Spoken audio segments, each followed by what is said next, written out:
شادی کے فوراً بعد ہی کچھ تو معاشرے کا پریشر اور سسرال کی خواہش ہوتی ہے، کچھ مشرقی دلہن کے اپنے دل میں بھی بچے کی خواہش فطرتاً اٹھنے لگتی ہے، لیکن کچھ نئی دلہنوں کے نصیب میں انتظار ہوتا ہے، ہر ماہ کا انتظار، پورا مہینہ امید کے سارے موتی کاسے میں اکٹھے کیے جاتے ہیں اور ایک مخصوص تاریخ پر وہ سارے موتی یکدم بکھر جاتے ہیں، آنسو اندر ہی اندر پی لیے جاتے ہیں، کبھی بہہ دینے دیے جاتے ہیں اور بوجھل دل کے ساتھ یہ ایام گزار کر امید کے بکھرے ہوئے موتی ہر کونے کھدرے سے اکٹھے کر کے پھر سے پورا مہینہ جمع کیے جاتے ہیں۔ اگلے ماہ پھر یوں ہی ہوتا ہے، دعاؤں کا محور بس ایک ہی بن جاتا ہے، اولاد، ہمیں اولاد دے دے یا اللہ، اولاد اولاد اولاد دے دے، کچھ اور مانگنے کو رہ ہی نہیں جاتا۔ آگے پیچھے شادی ہوئے جوڑے 2-3 بچوں کے والدین بن چکے ہوتے ہیں، اور یہ لڑکی ہر بچے کی پیدائش پر اپنے من کی مراد کا گلا گھونٹ کر رہ جاتی ہے، دل میں بسے ڈھیروں ارمان دل میں دبائے، دوسروں کی خوشی میں خوش ہونے کا خیال، اپنی محرومی دبانے کے لیے دوسروں کے بچوں کے کپڑوں کی شاپنگ اور باقیوں سے زیادہ خوش ہونے کی کوشش۔ اس کے باوجود کبھی ایسا بھی سننے کو مل جاتا ہے کہ یہ بے اولادی اس کی سزا ہے، یہ ہمارے بچے سے حسد کرتی ہے، جب سے مل کر گئی ہے بچہ چڑچڑا سا ہو گیا ہے، یقیناً نظر لگائی ہے، بات چاہے اس کی غیر موجودگی میں ہی کہی گئی ہو۔ خیر خواہ یقینی بناتے ہیں کہ یہ بات اس لڑکی تک پہنچ ہی جائے،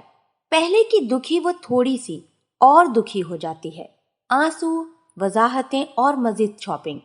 ہر آنے والی سالگرہ پر جب سب مبارکباد دیتے ہیں، لڑکی دل ہی دل میں سوچتی ہے اب 28، اب 30، اب 35 کی ہو رہی ہوں، بچے کی امید کی ڈوری ہاتھ سے سرکتی جا رہی ہے،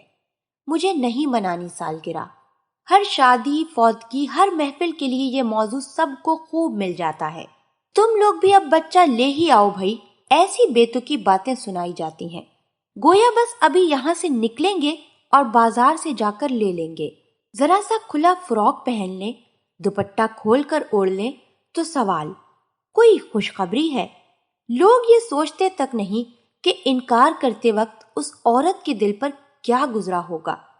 لوگ کہنے لگتے ہیں فلاں کے گھر 20 سال بعد اولاد ہوئی، وہ سوچ میں پڑ جاتی ہے کہ 20 سال کا انتظار، یہ مجھے تسلی ہی دی جا رہی ہے نا۔ اسے بتایا جاتا ہے کہ خدا کے گھر دیر ہے اندھیر نہیں، وہ گھبرا کے رہ جاتی ہے کہ دیر بھی کیوں ہے، اسے یہ کیوں بتایا جا رہا ہے کہ خدا کے گھر دیر ہے۔ کچھ عرصے بعد جب سوال ختم ہوتے ہیں تو مشورے شروع ہو جاتے ہیں، ٹوٹکوں سے لے کر وظیفوں تک، ڈاکٹروں سے لے کر حکیموں تک۔ کپل سے زیادہ ان کے بچہ نہ ہونے کی فکر کام والی ماسی اور پڑوسی کی ساس کو ہوتی ہے۔ ایسے میں جب عورت ہر ماہ امید اور نا امیدی کے درمیان لڑک رہی ہوتی ہے، یہ بن مانگے مشورے، انچاہے سوال اس کو مزید ڈپریشن کی طرف دھکیلتے ہیں۔ یہاں سے شروع ہونے لگتا ہے ڈپریشن اور خود کو وکٹم سمجھنے کا سفر۔ اب یا تو ڈپریشن کو خود پر سوار کر لیں یا کچھ اور کرنے کا سوچیں، کیوں نہ کچھ اور کر لیں جب تک بیبی نہیں آتا۔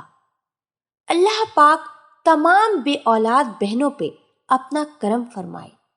اللہ پاک ان سب کو ایک نیک اور صالح اولاد عطا فرمائے، آمین۔